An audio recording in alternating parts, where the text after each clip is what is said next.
ಹರಿ ಓಂ ಸಾಯಿರಾಮ್. ಶ್ರೀ ಸಾಯಿ ಸಚ್ಚರಿತೆ ಅಧ್ಯಾಯ 16 ಮತ್ತು 17. 16 ಮತ್ತು 17ನೇ ಅಧ್ಯಾಯದಲ್ಲಿ ಬರುವ ವಿಚಾರಗಳು ಬ್ರಹ್ಮಶಾಸ್ತ್ರ, ಬ್ರಹ್ಮ ಜ್ಞಾನಾರ್ಜನೆಗೆ ಅರ್ಹತೆ ಮತ್ತು ಬಾಬಾರವರ ವಿಶೇಷ ಗುಣ. ಬ್ರಹ್ಮಶಾಸ್ತ್ರ.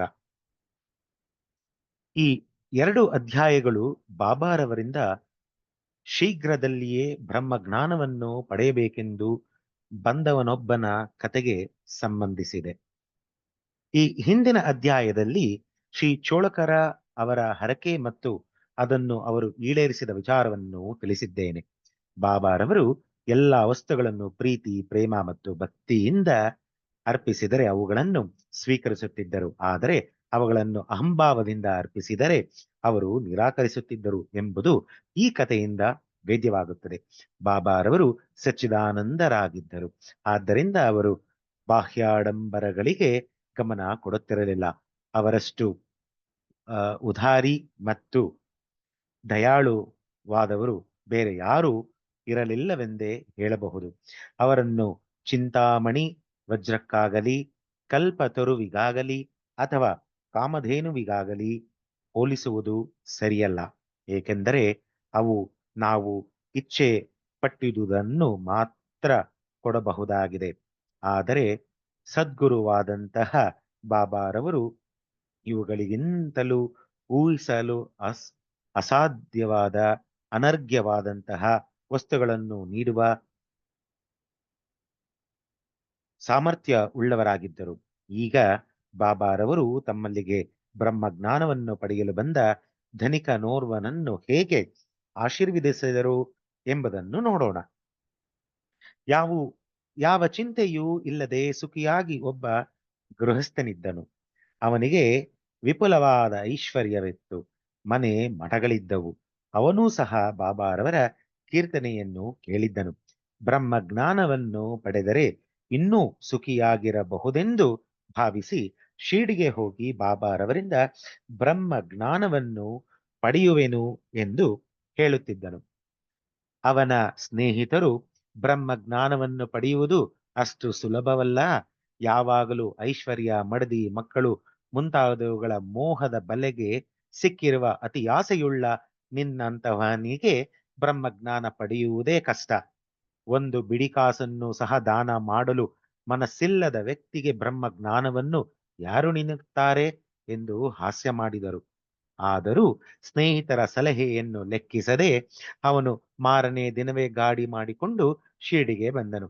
ಮಸೀದಿಯೊಳಗೆ ಪ್ರವೇಶಿಸಿ ಬಾಬಾರವರ ದರ್ಶನ ಪಡೆದು ಅವರ ಪಾದಗಳಿಗೆರಗಿ, ಬಾಬಾ, ನೀವು ಬ್ರಹ್ಮನನ್ನು ತೋರಿಸುವರೆಂದು ತಿಳಿದು ಬ್ರಹ್ಮಜ್ಞಾನವನ್ನು ಪಡೆಯಬೇಕೆಂಬ ಆಸೆಯಿಂದ ನಿಮ್ಮಲ್ಲಿಗೆ ಬಂದಿದ್ದೇನೆ. ನಾನು ಪ್ರಯಾಣದಿಂದ ಬಹು ಬಳಲಿದ್ದೇನೆ. ನಿಮ್ಮಿಂದ ನನಗೆ ಬ್ರಹ್ಮಜ್ಞಾನ ದೊರಕಿದರೆ ನಾನು ಪರಮಸುಖಿಯಾಗಬಹುದು ಎಂದು ಹೇಳಿ ಬ್ರಹ್ಮಜ್ಞಾನವನ್ನು ಯಾಚಿಸಿದನು. ಆಗ ಬಾಬಾರವರು, ರಾಯರೇ, ಇಷ್ಟು ಅವಸರ ಏಕೆ? ಬ್ರಹ್ಮಜ್ಞಾನವನ್ನು ಕೊಡುವೆನು, ಆದರೆ ನನ್ನ ವ್ಯವಹಾರವೆಲ್ಲವೂ ನಗದು. ಉದ್ದರಿಗೆ ಮಾತ್ರ ಎಡೆಗಿಲ್ಲ. ನನ್ನಲ್ಲಿಗೆ ಬರುವವರೆಲ್ಲ ಐಹಿಕ ಸುಖ ಭೋಗಗಳಾದ ಸಂಪತ್ತು, ಆರೋಗ್ಯ, ಶಕ್ತಿ, ಗೌರವ, ರೋಗ ಗುಣ ಪಡಿಸುವಿಕೆ ಇವುಗಳನ್ನು ಬೇಡುತ್ತಾರೆ. ಹೊರತಾಗಿ ಬ್ರಹ್ಮಜ್ಞಾನವನ್ನು ಕೇಳಲು ಬರುವವರು ಅತಿ ವಿರಳ. ಬ್ರಹ್ಮಜ್ಞಾನವನ್ನು ಪಡೆಯಲು ಬಂದಿರುವ ನಿನ್ನನ್ನು ನೋಡಿದುದು ನನ್ನ ಅದೃಷ್ಟವೇ ಸರಿ. ಕೂಡಲೇ ನಿನಗೆ ಬ್ರಹ್ಮಜ್ಞಾನದ ಸರ್ವ ಸ್ವರೂಪವನ್ನು ತೋರಿಸುವೆನು ಎಂದರು. ಹೀಗೆ ಹೇಳಿ ಅವನಿಗೆ ಬ್ರಹ್ಮಜ್ಞಾನವನ್ನು ಕೊಡಲು ಬಾಬಾ ಅನುವಾದರು. ಅವನನ್ನು ಅಲ್ಲಿಯೇ ಕೂರಿಸಿ ಬೇರೆ ವಿಚಾರಗಳನ್ನು ಪ್ರಸ್ತಾಪಿಸುತ್ತಾ ಒಂದು ಕ್ಷಣ ಅವನು ತನ್ನ ಪ್ರಶ್ನೆಯನ್ನು ಮರೆಯುವಂತೆ ಮಾಡಿದರು. ಬಳಿಕ ಒಬ್ಬ ಹುಡುಗನನ್ನು ಕರೆದು, ನಂದು ಮಾರವಾಡಿ ಬಳಿಗೆ ಹೋಗಿ ನಾನು ಹೇಳಿದೆನೆಂದು 5 ರೂಗಳನ್ನು ಸಾಲ ತೆಗೆದುಕೊಂಡು ಬಾ ಎಂದರು. ಹುಡುಗನು ಹೋಗಿ ಬಂದು ನಂದು ಮಾರವಾಡಿಯ ಮನೆಗೆ ಬೀಗ ಹಾಕಿದೆ ಎಂದು ತಿಳಿಸಿದನು. ಬಾಬಾ ನಂತರ ಬಾಳಾನ ಅಂಗಡಿಗೆ ಹೋಗಿ ಹಣ ತೆಗೆದುಕೊಂಡು ಬರಲು ಹುಡುಗನಿಗೆ ಹೇಳಿದರು. ಆ ಸಲವೂ ಹಣ ಸಿಗಲಿಲ್ಲ. ಇದೇ ರೀತಿ 2-3 ಬಾರಿ ಪ್ರಯತ್ನ ಪಟ್ಟರೂ ಎಲ್ಲಿಯೂ ಹಣ ಸಿಗಲೇ ಇಲ್ಲ. ಸಾಯಿಬಾಬಾ ನಮಗೆ ತಿಳಿದಂತೆ ಬ್ರಹ್ಮನ ಅವತಾರ ರೂಪಿ. ಹಾಗಿದ್ದರೂ ಅವರಿಗೆ ಕೇವಲ 5 ರು ಏಕೆ ಬೇಕಾಗಿದ್ದವು? ಅದಕ್ಕೋಸ್ಕರ ಅವರು ಅಷ್ಟು ಕಷ್ಟ ಪಡಬೇಕಾಗಿದ್ದಿದೆ ಎಂದು ಕೆಲವರು ಪ್ರಶ್ನಿಸಬಹುದು. ನಿಜವಾಗಿಯೂ ಬಾಬಾ ಅವರಿಗೆ ಹಣ ಬೇಕಾಗಿರಲಿಲ್ಲ. ಅವರಿಗೆ ನಂದು ಮತ್ತು ಬಾಳ ಇವರ ಕಡೆ ಹಣ ಇರಲಿಲ್ಲವೆಂಬುದು ಚೆನ್ನಾಗಿ ಗೊತ್ತು. ಆದರೂ ಬ್ರಹ್ಮ ಜ್ಞಾನವನ್ನು ಪಡೆಯಲು ಬಂದವನನ್ನು ಪರೀಕ್ಷಿಸಲೊಸಗಿ ಹೀಗೆ ಮಾಡಿದರು. ಆ ಗೃಹಸ್ಥನು ತನ್ನಲ್ಲಿ ಕಂತೆಗಟ್ಟಲೆ ನೋಟುಗಳನ್ನಿಟ್ಟುಕೊಂಡಿದ್ದನು. ಅವನು ನಿಜವಾಗಿಯೂ ಶ್ರದ್ಧೆ ಇದ್ದವನಾಗಿದ್ದರೆ ಬಾಬಾ ಸಾಲ ಕೇಳಲು ಹುಡುಗನನ್ನು ಕಳುಹಿಸುವಾಗ ಸ್ವತಃ ನೋಡಿ ಸುಮ್ಮನಿರುತ್ತಿದ್ದನೇ? ಬಾಬಾ ಸುಳ್ಳು ಮಾತನಾಡುವವರಲ್ಲ.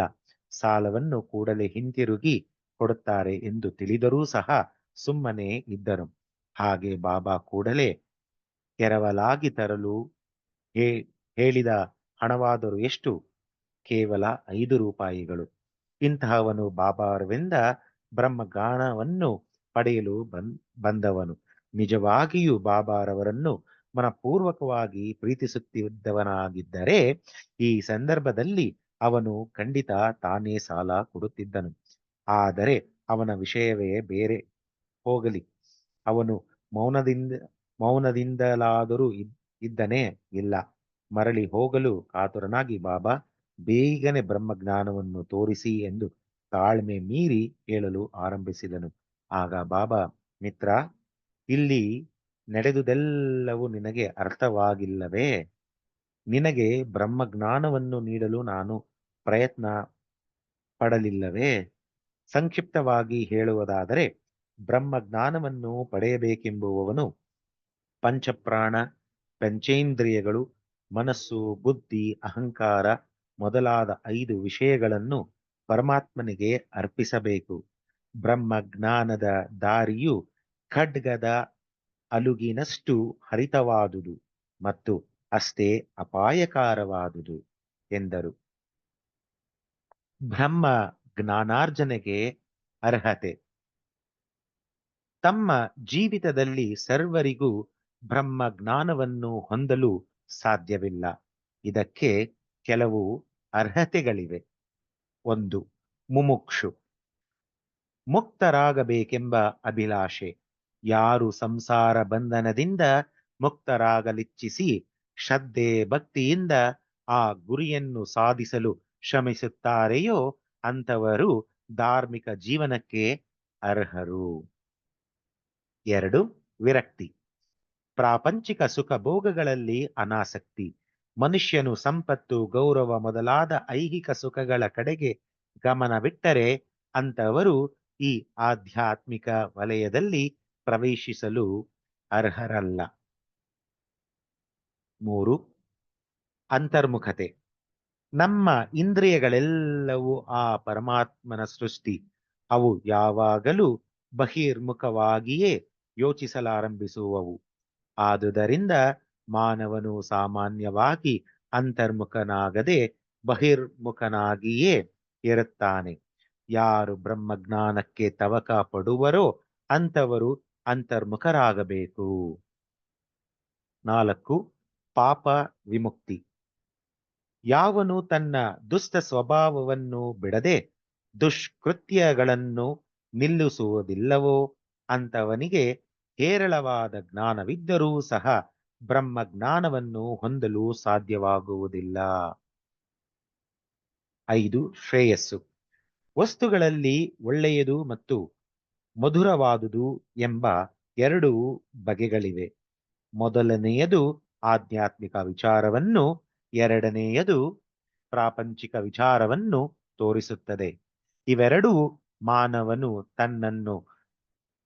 ತಮ್ಮನ್ನು ಸ್ವೀಕರಿಸಲೆಂದು ಅವನೆಡೆಗೆ ಬರುತ್ತವೆ. ಅವನು ಯೋಚಿಸಿ ಆರಿಸಿಕೊಳ್ಳಬೇಕು. ಜ್ಞಾನಿಯಾದವನು ಒಳ್ಳೆಯದನ್ನು ಆರಿಸುತ್ತಾನೆ, ಅಜ್ಞಾನಿಯು ಮಧುರವಾದದ್ದನ್ನು ಆರಿಸಿಕೊಳ್ಳುತ್ತಾನೆ. 6. ಸದಾಚಾರ. ಸತ್ಯವಾಗಿ ನಡೆದುಕೊಳ್ಳದಿದ್ದಲ್ಲಿ ಬ್ರಹ್ಮಜ್ಞಾನವನ್ನು ಹೊಂದಲು ಸಾಧ್ಯವಿಲ್ಲ. 7. ಇಂದ್ರಿಯ ನಿಗ್ರಹ. ದೇಹವೇ ರಥ, ಆತ್ಮವೇ ಅದರ ಗುರು, ಬುದ್ಧಿಯೇ ಸಾರಥಿ, ಇಂದ್ರಿಯಗಳೇ ಅಶ್ವಗಳು, ಇಂದ್ರಿಯ ವಸ್ತುಗಳೇ ದಾರಿ. ಯಾರಿಗೆ ಅರಿವಿಲ್ಲವೋ, ಯಾರಿಗೆ ಮನಸ್ಸಿನ ಮೇಲೆ ಹಿಡಿತವಿಲ್ಲವೋ, ಅವರ ಇಂದ್ರಿಯಗಳು ಊಹಿಸಲಾಗದವಾದಂತಹ ದುರ್ಗುಣಗಳುಳ್ಳ ಪಶುಗಳಂತೆ ಗುರಿಯನ್ನು ಸಾಧಿಸದೆ ಜನನ ಮರಣವೆಂಬ ವ್ಯೂಹದಲ್ಲಿ ಸಿಕ್ಕಿಬೀಳುತ್ತಾರೆ. ಆದರೆ ಯಾರು ಅರಿವುಳ್ಳವರಾಗಿ ತಮ್ಮ ಮನಸ್ಸನ್ನು ಹಿಡಿತದಲ್ಲಿಟ್ಟುಕೊಂಡು ಇಂದ್ರಿಯ ನಿಗ್ರಹ ಶಕ್ತಿ ಪಡೆದಿರುವರೋ ಅಂತಹವರು ತಮ್ಮ ಗುರಿಯನ್ನು ತಲುಪುವರು. ಅಂತಹವರು ಬ್ರಹ್ಮಜ್ಞಾನವನ್ನು ಹೊಂದಿ ಆ ಪರಮಾತ್ಮನ ಕೃಪೆಗೆ ಪಾತ್ರರಾಗಿ ಮುಕ್ತಿಯನ್ನು ಪಡೆಯುವರು. 8. ಶುದ್ಧ ಮನಸ್ಸು. ಯಾವನು ತನ್ನ ಕರ್ತವ್ಯವನ್ನು ಆತ್ಮತೃಪ್ತಿಯಿಂದ ನಿರ್ವಹಿಸುವುದಿಲ್ಲವೋ ಅಂತವನ ಮನಸ್ಸು ಶುದ್ಧವಾಗಿರುವುದಿಲ್ಲ. ಮನಸ್ಸಿನ ಶುದ್ಧಿ ಇಲ್ಲದೆ ಬ್ರಹ್ಮಜ್ಞಾನ ಪಡೆಯಲು ಅಸಾಧ್ಯ. ಪರಿಶುದ್ಧವಾದ ಮನಸ್ಸಿನಲ್ಲಿ ವಿವೇಕ ವೈರಾಗ್ಯಗಳು ಮೂಡಿ ಬ್ರಹ್ಮಜ್ಞಾನ ಪಡೆಯಲು ನೆರವಾಗುತ್ತದೆ. ಅಹಂಭಾವವನ್ನು ತ್ಯಜಿಸದೇ ಇದ್ದರೆ, ಅತಿ ಆಸೆಯಿಂದ ಮುಕ್ತನಾಗದಿದ್ದರೆ ಸ್ವಾನುಭವ ಪಡೆಯಲು ಅಸಾಧ್ಯ. ನಾನು ಎಂಬ ವಿಚಾರವೇ ಭ್ರಮೆ. ಇದಕ್ಕೆ ಹೊಂದಿಕೊಳ್ಳುವುದೇ ಬಂಧನಕ್ಕೆ ಕಾರಣ.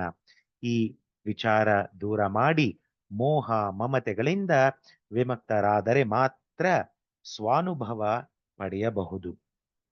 9. ಗುರುವಿನ ಅವಶ್ಯಕತೆ. ಆತ್ಮಜ್ಞಾನವೆಂಬುದು ಸೂಕ್ಷ್ಮವಾದದ್ದು ಮತ್ತು ಗೂಢವಾದದ್ದು. ಕೇವಲ ಸ್ವಪ್ರಯತ್ನದಿಂದ ಮಾತ್ರ ಅದನ್ನು ಪಡೆಯಲು ಅಸಾಧ್ಯ.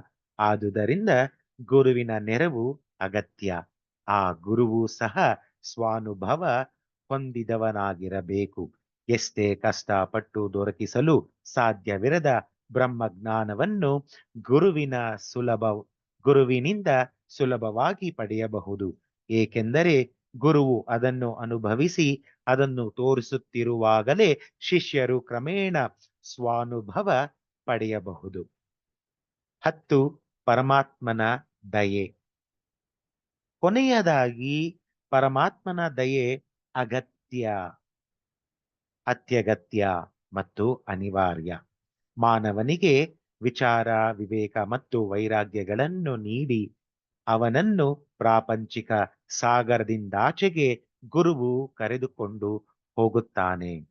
ಈ ವಿಚಾರಣೆಯಾದ ನಂತರ ಬಾಬಾ ಆ ಧನಿಕನ ಕಡೆಗೆ ತಿರುಗಿ, ಸರಿ, ಈಗ ನಿನ್ನ ಕಿಸೆಯಲ್ಲಿ 250 ರೂಗಳ ರೂಪದಲ್ಲಿ ಬ್ರಹ್ಮಜ್ಞಾನ ಅಡಗಿದೆ, ದಯವಿಟ್ಟು ಅದನ್ನು ತೆಗೆ ಎಂದರು. ಆಗ ಅವನು ಹಣ ತೆಗೆದು ನೋಡಲು ಸರಿಯಾಗಿ 250 ರೂಗಳಿದ್ದವು. ಆಶ್ಚರ್ಯವಾಯಿತು. ಮನ ಕರಗಿ ಬಾಬಾರವರ ಪಾದಗಳಿಗೆ ಧನಿಕನು ಎರಗಿದನು. ಆಗ ಬಾಬಾ ಪುನಃ, ನಿನ್ನ ಬ್ರಹ್ಮದ ಗಂಟನ್ನು ಕಟ್ಟು. ನೀನು ಅತಿಯಾಸೆ ತ್ಯಜಿಸದ ಹೊರತು ನಿನಗೆ ಎಂದೂ ಬ್ರಹ್ಮಜ್ಞಾನ ಸಿಗಲಾರದು. ಈ ಮೋಹವೆಂಬ ಭ್ರಮೆಯೇ ಆಳವಾದ ನೀರಿನಲ್ಲಿಯ ಸೆಳವುಗಳು. ಮೋಹ ಮತ್ತು ಅಸೂಯೆ ಎಂಬುವುಗಳೇ ಮೊಸಳೆಗಳು. ಯಾವನು ಆಶಾರಹಿತನಾಗಿರುತ್ತಾನೆಯೋ ಅವನು ಮಾತ್ರ ನೀರಿನ ಸೆಳೆವಿನಿಂದ ತಪ್ಪಿಸಿಕೊಳ್ಳಬಹುದು. ಅತಿಯಾಸೆ ಮತ್ತು ಬ್ರಹ್ಮಜ್ಞಾನ ಇವು ಉತ್ತರ ಧ್ರುವ ಮತ್ತು ದಕ್ಷಿಣ ಧ್ರುವಗಳಿದ್ದಂತೆ. ಅತಿಯಾಸೆ ಇದ್ದಲ್ಲಿ ಬ್ರಹ್ಮಜ್ಞಾನಕ್ಕೆ ಅವಕಾಶವಿಲ್ಲ. ಹಾಗಾದರೆ ಅತಿಯಾಸೆ ಇದ್ದವನು ಅನುರಾಗ ವಿರಕ್ತನಾಗಿ ಮುಕ್ತಿ ಹೊಂದಲು ಸಾಧ್ಯವೇ? ಅತಿಯಾಸೆ ಉಳ್ಳವನಿಗೆ ಶಾಂತಿಯಾಗಲಿ ನಿಶ್ಚಲತೆಯಾಗಲಿ ಇರುವುದಿಲ್ಲ. ಅತಿಯಾಸೆಯ ಅಂಕುರತೆ ಸ್ವಲ್ಪ ಮಟ್ಟಿಗಾದರೂ ಇರುವ ಆಧ್ಯಾತ್ಮಿಕ ವಿಚಾರಗಳು ಅವನಿಗೆ ಸಹಾಯಕವಾಗಲಾರವು.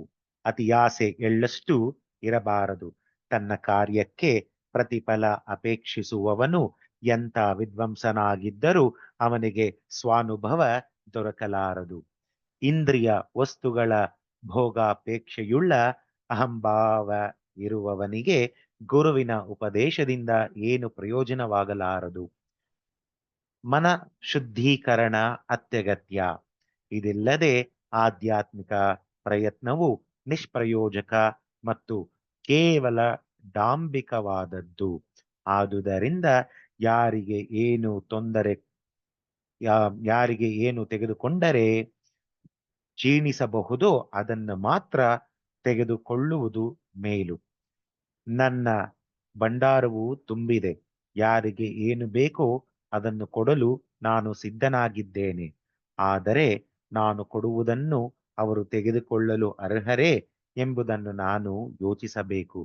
ನೀನು ನನ್ನನ್ನು ನಿಜವಾಗಿ ಅರ್ಥ ಮಾಡಿಕೊಂಡರೆ ನಿನಗೆ ಒಳ್ಳೆಯದಾಗುತ್ತದೆ.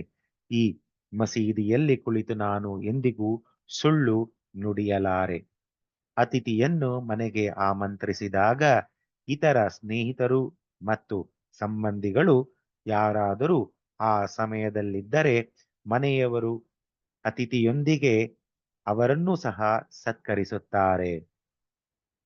ಹೀಗೆ ಮಸೀದಿಯಲ್ಲಿ ಆ ಸಮಯದಲ್ಲಿದ್ದ ಎಲ್ಲರಿಗೂ ಈ ಆಧ್ಯಾತ್ಮಿಕ ಔತಣ ದೊರೆಯಿತು. ನಂತರ ಬಾಬಾರವರ ಆಶೀರ್ವಾದ ಪಡೆದು ತೃಪ್ತಿಯಿಂದ ಎಲ್ಲರೂ ಹಿಂತಿರುಗಿದರು. ಬಾಬಾರವರ ವಿಶೇಷ ಗುಣ: ಮನೆ ಮಠಗಳನ್ನು ತ್ಯಜಿಸಿ ಕಾಡಿನಲ್ಲಿಯೋ ಗುಹೆಗಳಲ್ಲಿಯೋ ಅಥವಾ ಆಶ್ರಮಗಳಲ್ಲಿಯೋ ಒಬ್ಬಂಟಿಯಾಗಿ ನೆಲೆಸಿ ಜೀವನ್ಮುಕ್ತಿ ಪಡೆಯಲು ಪ್ರಯತ್ನ ಮಾಡುವ ಸಾಧುಗಳು ಅನೇಕರಿದ್ದಾರೆ. ಅವರು ಬೇರೆಯವರೊಡನೆ ಸಂಬಂಧ ಇಟ್ಟುಕೊಂಡಿರುವುದಿಲ್ಲ. ಆದರೆ ಸಾಯಿಬಾಬಾರವರು ಇಂಥವರಲ್ಲ. ಅವರಿಗೆ ಮನೆ ಮಠಗಳಾಗಲಿ ಮಡದಿ ಮಕ್ಕಳಾಗಲಿ ಆತ್ಮೀಯ ಬಂಧುಗಳಾಗಲಿ ಯಾರೂ ಇರಲಿಲ್ಲ. ಆದರೂ ಬಾಬಾ ಸಮಾಜದಲ್ಲಿ ಜೀವಿಸಿದ್ದರು. ತಮ್ಮ ಆಹಾರವನ್ನು ಭಿಕ್ಷೆ ಬೇಡಿ ತಂದು ಬೇವಿನ ಮರದ ಬುಡದಲ್ಲಿ ಕುಳಿತು ಪ್ರಾಪಂಚಿಕ ಕರ್ಮಗಳನ್ನ ಎಸಗುತ್ತಾ ಈ ಪ್ರಪಂಚದಲ್ಲಿ ನಾವು ಹೇಗೆ ವರ್ತಿಸಬೇಕೆಂಬುದನ್ನು ನಮಗೆ ಹೇಳಿಕೊಟ್ಟಿರುತ್ತಾರೆ. ಪರಮಾತ್ಮನ ಸಾಕ್ಷಾತ್ಕಾರದ ನಂತರ ಜನಕೋಟಿಯ ಯೋಗಕ್ಷೇಮಕ್ಕಾಗಿ ತಮ್ಮ ಜೀವಿತವನ್ನು ಮುಡುಪಾಗಿಡುವ ಸಾಧುಗಳು ಬಹು ವಿರಳ. ಆದರೆ ಸಾಯಿಬಾಬಾ ಜನಕೋಟಿಯ ಹಿತಚಿಂತಕರಲ್ಲಿ ಅಗ್ರಗಣ್ಯರು, ಸಾಧುಮಣಿಗಳು. ಆದ್ದರಿಂದ ಇಂತಹ ಅಪರೂಪವಾದ ಅವತಾರ ಪುರುಷರನ್ನು ಪಡೆದಿರುವ ದೇಶವೇ ಧನ್ಯ, ಪಡೆದ ಸಂಸಾರವೇ ಧನ್ಯ, ಜನ್ಮ ನೀಡಿದ ಮಾತಾ ಪಿತೃಗಳೇ ಧನ್ಯರು. ಓಂ ತತ್ಸತ್. ಶ್ರೀ ಸಚ್ಚಿದಾನಂದ ಸದ್ಗುರು ಸಾಯಿನಾಥಾರ್ಪಣಮಸ್ತು. ಇಲ್ಲಿಗೆ ಅಧ್ಯಾಯ 16 ಮತ್ತು 17 ಸಂಪೂರ್ಣವಾದುದು. ಸಾಯಿರಾಮ್.